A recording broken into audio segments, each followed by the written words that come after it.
अब मुझे सब कुछ सच सच बताओ। अगर तुमने मुझसे कुछ भी बात छुपाई तो शायद मैं तुम्हारी कोई मदद नहीं कर पाऊंगा। आज से 5 साल पहले की बात है। हमने अपना घर किराए पर दिया था क्योंकि पापा जॉब से रिटायर हो चुके थे, तो हमने सोचा कि एक्स्ट्रा इनकम भी हो जाएगी। कुछ दिन तो सब कुछ ठीक चल रहा था, लेकिन अचानक से उन्होंने किराया देना बंद कर दिया और हमारे घर पे कब्जा कर लिया और ऐसे रहने लगे जैसे वो उस घर के मालिक और हम लोग किराएदार हो। हम लोग अपने ही घर में एक कोने में सिमट कर रह गए। पापा ने केस भी किया पर कुछ नहीं हुआ और इसी टेंशन से मम्मी और पापा की मौत भी हो गई।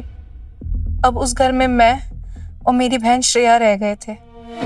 वो लोग हमें डराते धमकाते कि अगर हम एक कोने में नहीं रहेंगे तो वो लोग हमें घर से निकाल देंगे। फिर उसी बीच मेरी मुलाकात महिला समिति सेवा चलाने वाली एनजीओ की मालिक भैरवी ठाकुर जी से हुई।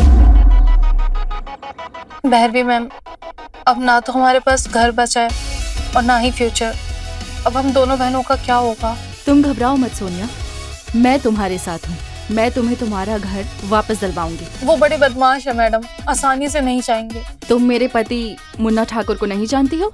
पूरा सिस्टम उनके इशारे पर चलता है। वो अगर चाहेंगे तो 1 मिनट में तुम्हारा घर खाली हो जाएगा। अगर ऐसा है तो मैम आप बोलिए ना उनको, आपका बहुत एहसान होगा मुझ पर। इसमें एहसान कैसा? मुझे तो खुशी होगी कि मैं तुम्हारे काम आ सकूं।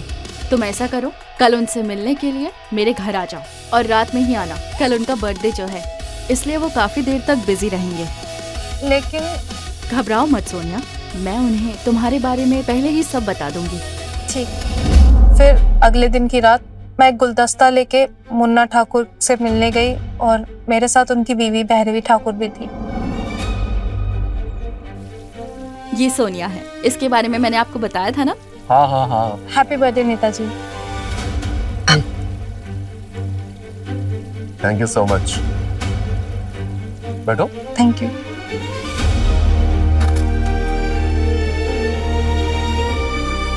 अच्छा सोनिया, मैं चलती हूँ।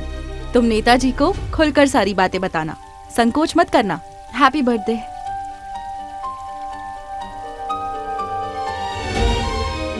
नेताजी, हमारे घर पे किसी ने कब्जा कर लिया है। हाँ हाँ, भैरवी ने मुझे सब कुछ बता दिया। तुम्हारा घर खाली हो जाएगा। अगर मैं चाहूँ तो ये कब्जा हटा सकता हूँ, लेकिन मैं कब चाहूंगा? मैं तब चाहूंगा जब तुम मुझे बर्थडे का गिफ्ट दोगी। लेकिन मैं क्या आपको दे सकती हूँ? आपके पास तो सब कुछ है। तुम तो घबरा गई।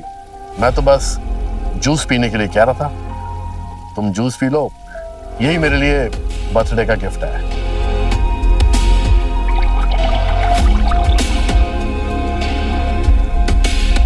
जूस पियो। Thank you.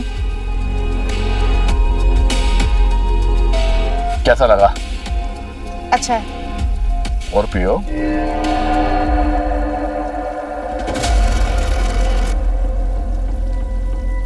मुझे चक्कर से यार। इसे चक्कर नहीं कहते, इसे मस्ती कहते हैं। मस्ती। बड़ी नादान हो तुम। और नादान लोगों के घर पे ही लोग कब्जा कर लेते हैं। और अगर तुम अपना घर वापस चाहती हो तो तुम्हें ये नादानी छोड़नी पड़ेगी। समझ रही हो ना कि मैं क्या कह रहा हूँ?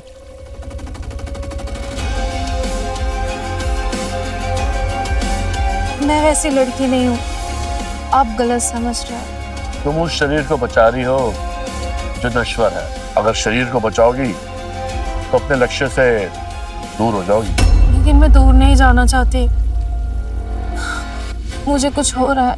अभी तो बहुत कुछ होना बाकी है।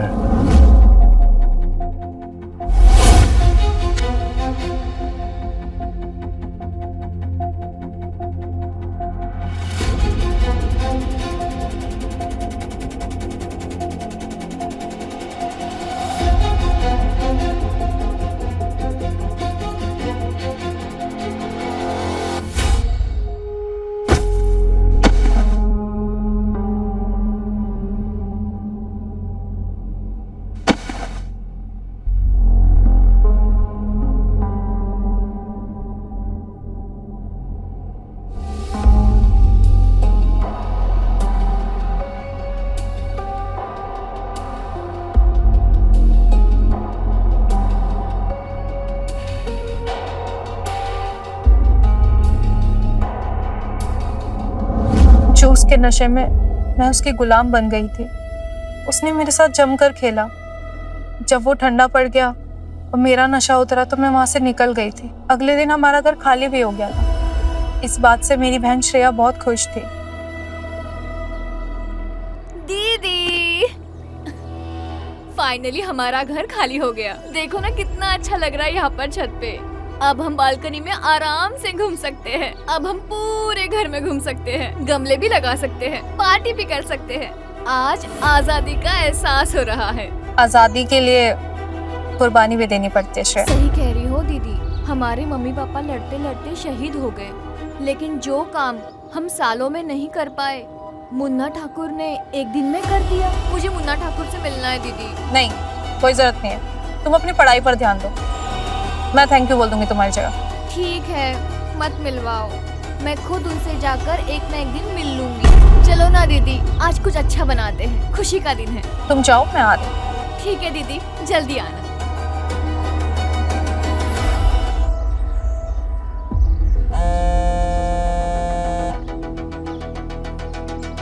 हेलो सोनिया, तुम्हारा घर खाली हो गया ना? हाँ ma'am, thank you so much. हमारा घर सच में खाली हो गया। घर खाली हो गया है तो मुझे नहीं, नेताजी को थैंक यू बोलो। आज रात थैंक यू बोलने के लिए मेरे घर चली आना। नेताजी को अच्छा लगेगा। मैं उन्हें फोन पर थैंक यू बोल दूंगी। अरे फोन से काम नहीं चलेगा। तुमने नेताजी का जो टेस्ट पास किया है, उस वजह से तुम हमारी महिला सेवा समिति की इंटरनल मेंबर बन चुकी हो। तुम्हारी फुल बॉडी चेकअप की वीडियो भी हमने बनवा ली, इसलिए आप नेताजी को थैंक यू बोलने के लिए यहाँ आती रहना, आज रात भी और आज के बाद भी। समझ रही हो ना?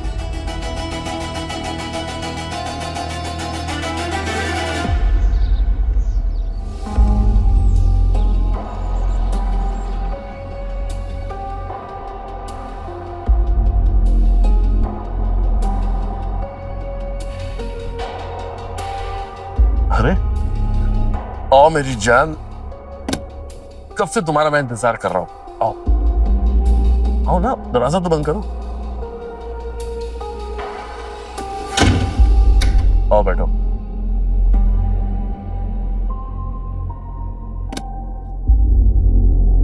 अब तो बिना जूस के ही काम हो जाएगा। अरे तुम इतनी घबरा क्यों रही हो? देखो, तुम्हें इस शहर में किसी से डरने की कोई जरूरत नहीं है, समझी?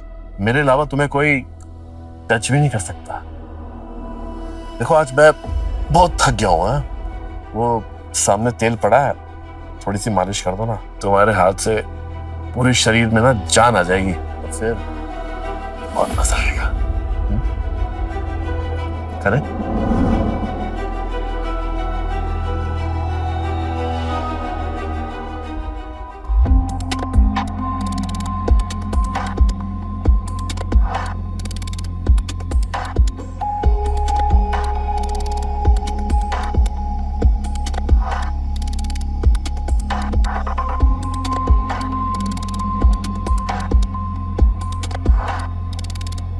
तुम्हारे हाथ लगते देखो शरीर में कितना करंट आ गया मेरे। मैंने कहा था ना, आज बहुत मजा आने वाला है।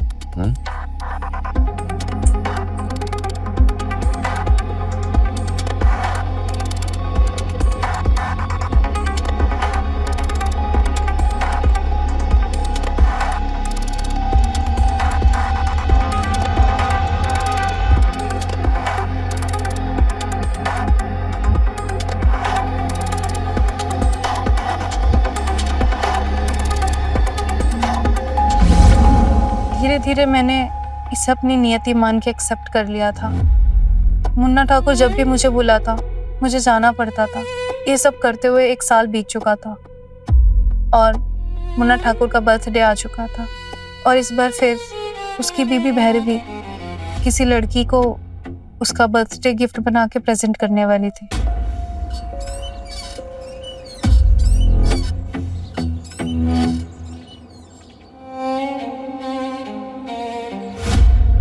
दीदी कॉफी?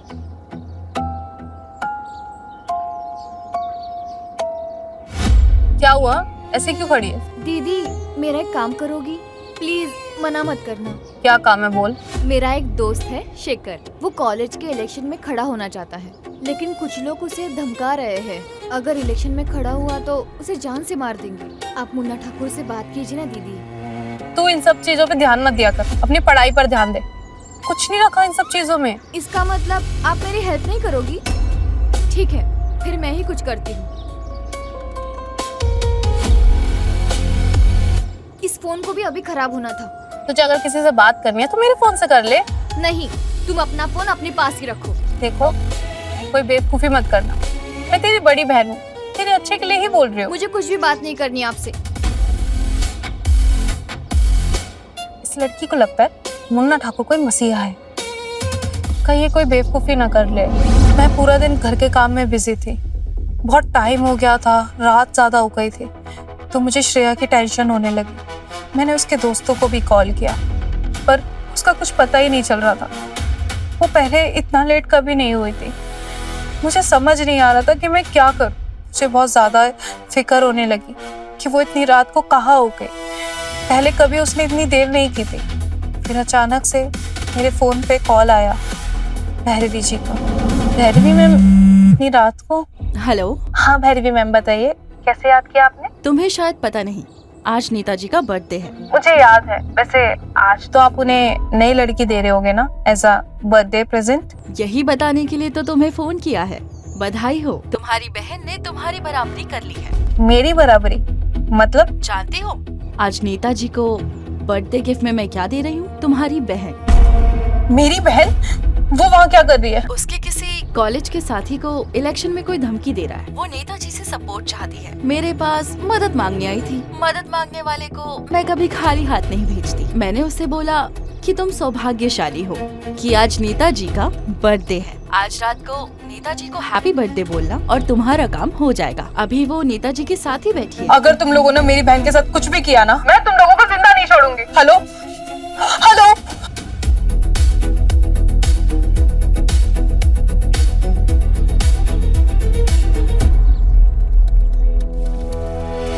नेताजी, आपको जन्मदिन की बहुत बहुत बधाइयाँ हो। Thank you so much. मैं आपसे मिलना चाहती थी और थैंक यू बोलना चाहती थी। आपने हमारा घर खाली करवाया, बहुत एहसान किया हम पर।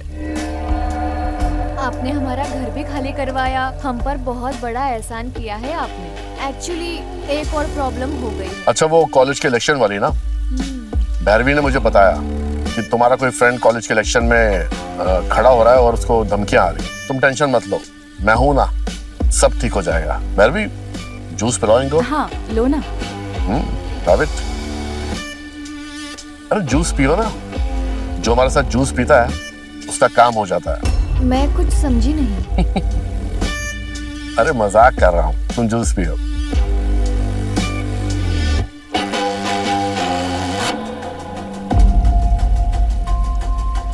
आपसे मिलकर अच्छा लगा। आप कितने सिंपल हैं। अभी तो आपने हमारा सिंपलपन देखा ही नहीं है। मैं बहुत कुत्ता आदमी हूँ, कुत्ते की तरह मुंह मारता रहता हूँ और कपड़े भी नहीं पहनता। क्या बोल रहे हैं आप? अरे इनकी मजाक करने की आदत है। तुम जूस पियो। आप बड़े मजाकिया हैं। वो तो मैं हूँ। मुझे कुछ हो रहा है। कुछ होगा तभी तो मजा आएगा। कैसा मजा? इतनी जल्दी क्या है, बताऊंगा ना। तुम जूस पियो। कैसा लग रहा है? अब अच्छा लग रहा है।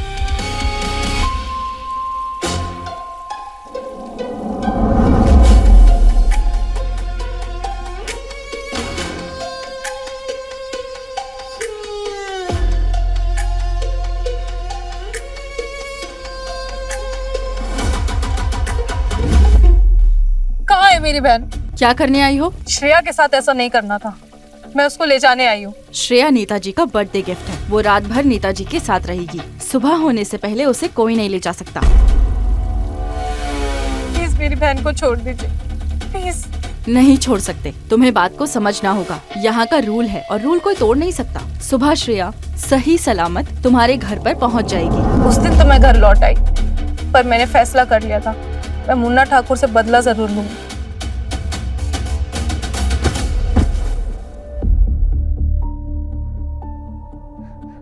तुझे मना किया था ना, राजनीति के चक्कर में मत पड़।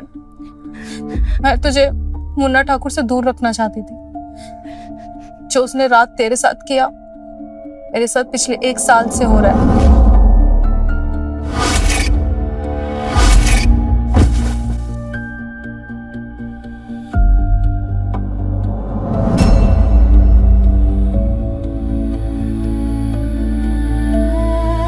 उसने मुझे जूस पिलाकर मेरा भी फायदा उठाया। तो चिंता मत कर, जैसा उसने हमारे साथ किया है और भी कई लड़कियों के साथ किया होगा, मैं इसका बदला जरूर लूंगी। मुझे मुन्ना ठाकुर को हर हालत में खत्म करना था।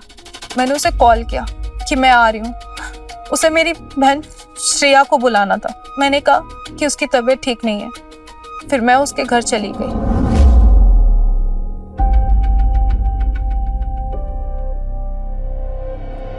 सोनिया, तुम आज तक तो तुम हमेशा मेरे बुलाए पे आती थी, आज बिना बुलाए आ गई अपनी मर्जी से। What a surprise. कहीं तुम्हें मुझसे इश्क तो नहीं हो गया? इतने टाइम से मिल रही हूँ, अगर अब इश्क नहीं हुआ तो फिर कब होगा? ये हुई ना बात, तुमने तो मेरा दिल जीत लिया। वैसे ना तुम्हारी बहन के साथ भी बहुत मजा आया था। मुझे तो अब उससे जलन होने लगी है। कहीं आप मुझे छोड़कर सारा प्यार उस पर ना लौटा दें। तुम पागल हो क्या? ये तो आलू मटर की सब्जी का अलग मजा होता है, शाही पनीर का अलग मजा होता है।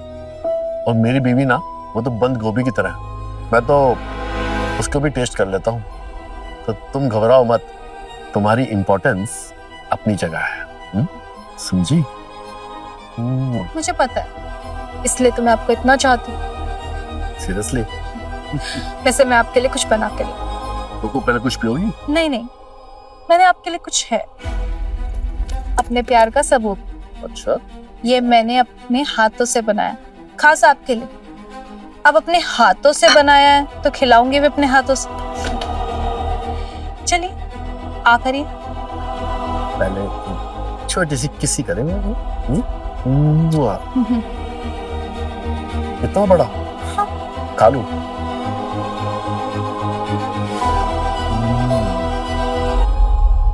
वाह, लड्डू तो बहुत टेस्टी है, तुम्हारी तरह। इसका टेस्ट कुछ देर बाद में समझ आएगा। अच्छा।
तुमने मुझे क्या खिला दिया?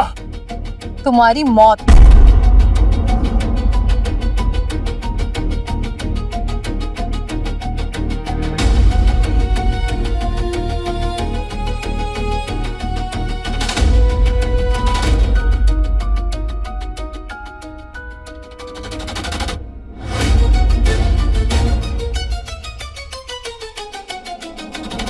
यही थी मेरी कहानी। क्या अब भी मैं आपकी नजरों में गुनहगार हूँ? मेरी नजरों में ना सही, लेकिन कानून की नजर में तुम मुजरिम हो। अब देखना यह है कि अदालत का रुख क्या रहता है।